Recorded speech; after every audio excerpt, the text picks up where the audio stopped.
Hello, good day, my glorious families. I welcome you to today's chapter of the day, which is taken from the book of First Peter, chapter 4. Headline says, Following Christ, following Christ. Therefore, since Christ suffered in the flesh, arm yourselves also with the same understanding, because the one who suffers in the flesh is finished with sin, in order to live the remaining time in the flesh, no longer for human desires, but for God's will.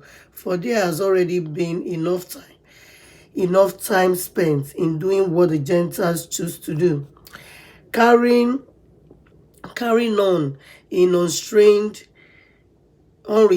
behavior, evil desires, drunkenness, orgies, carousing, and lawless idolatry.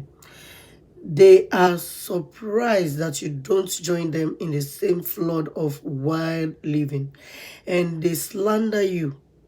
They will give an account to the one who stands ready to judge the living and the dead.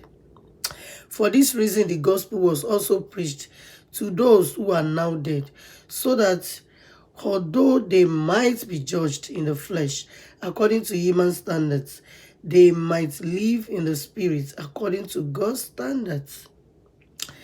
Can you hear that? Christian suffering, verse 12. Dear friends, don't be surprised when the fiery ordeal comes among you to test you as if something unusual were happening to you. Instead, rejoice as you share in the sufferings of Christ, so that you may also rejoice with great joy when his glory is revealed. If you are ridiculed for the name of Christ, you are blessed, because the Spirit of glory and of God rest on you.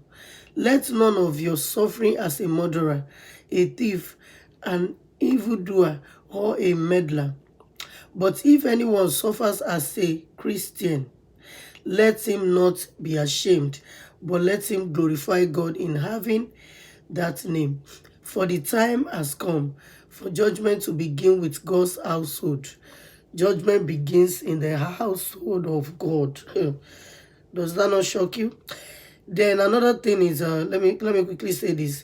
When you're being ridiculed or you're suffering because you have committed, the sins of this world, that is not the suffering being addressed here. The suffering is the suffering of righteousness. Someone is attacking you because you're a preacher of the word, or because you're doing the righteous thing, you're doing the things of God, or people just are against you because you're just a child of God, or anything related. Your suffering is because you're suffering for God. So it's a two different thing. Let's not misunderstand that. So for the time has come for judgment to begin with God's household. That is more like a proverb in my country that, okay, the judgment will begin from the house of God, which means it starts from God's people. That's where it will start. And if it begins with us, what will the outcome be for those who disobey the gospel of God? So if we, the children of God, have to first of all face, the judgment, God is going to, check us and test us and, judge us according to the works of our hands. Then what happens to those who don't even care about the gospel, who are not, who are not follower of Christ? What happens?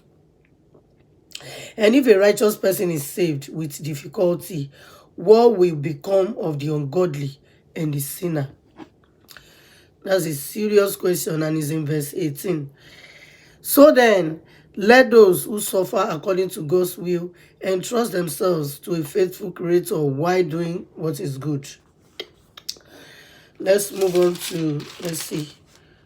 Okay, so chapter 4 ends there, but let's see. I want to do some reflections and some of these commentaries.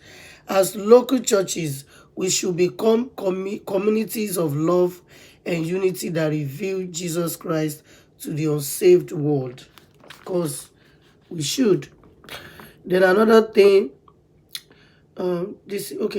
when we suffer because of our Christian faith, we should draw strength from Christ's sufferings, which means when it happens, just, encourage yourself. Like, just try to remember that this had happened to even Jesus Christ. Somebody insults you, of course. Jesus Christ was insulted, was bullied to the extreme. I don't think there's any other bully that is more than that. Being spat on, being accused of what you never did, being, at the end of the day, being slaughtered for nothing. So, anyway, for us, not for nothing, but for sins he did not commit. So, being, the people he helped, the people he died for, the people he came to save, the people he has been helping to open their eyes, their helping them, helping the blind, helping the sick, the people he has been helping, they are still the same one who gave him up in place of Barnabas. They asked him to be, to be taken off instead of the thief or instead of the armed robbers. So it's I think it's the highest bullying. It's the highest bullying. So bullying is not that easy, but that's the highest bullying. So whenever things are happening, let's just take it as okay. Jesus was being, that happened to Jesus. Even the worst even happened to Jesus. And another thing is, as a parent, as a mom, I think this is more like something we can teach our children with. When anyone bullies you, they shouldn't, I tell them not to take it, they should report if need be. If you can dust it off, dust it off. And if you can challenge the person, challenge the person. But if you know you can't take it, go report it. So another thing is, you don't have to let it get on you. Somebody calling you names that is not yours, take it off. Because it's not even, because if you allow it to get on you, if you take it too personal, then you work on it, and that's what make a lot of those underage children, take their own life, because they made it get on them, they meditate on it, and that discouraged them. Most of them feel, oh, I'm worthless, I'm this, I'm that. So if this has been done to Jesus, if a lot has been done to Jesus, then who are we? So this is another way we can encourage our children, probably some of them who have been bullied before or being bullied right now. I'll say thank you for joining me. I appreciate you.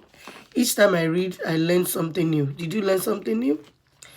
Have a lovely day, my people, and God bless you. See you again next time. Bye. I'm having a little bit of cold today.